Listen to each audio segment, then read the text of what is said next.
One day, a man stumbled onto what seemed like an easy money-making scheme.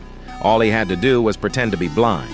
Not only could he sit outside temples begging and rake in 3 times what the other beggars made, but his blind status also got him a free government-subsidized apartment. But that wasn't enough for him. He also used his real skills as a pianist to get invited into people's homes to perform. Since nobody ever suspects a blind man, he was able to snoop on all kinds of private moments in the lives of the women of the house. Little did he know, faking blindness would become the biggest regret of his life. One day, just like any other, he showed up to perform at a birthday party for a wealthy man's wife. But when the woman opened the door, she didn't want to let him in, insisting he must have gotten the date wrong.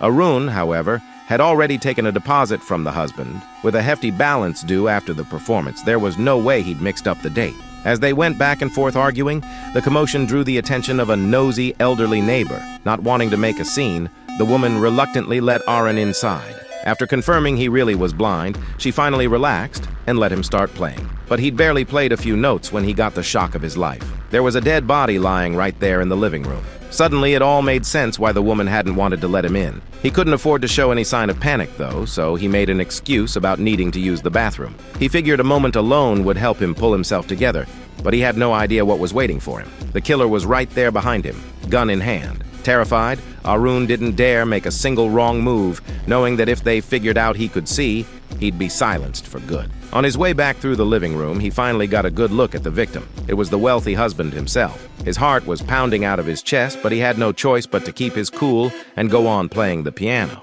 And that's when things took an even worse turn.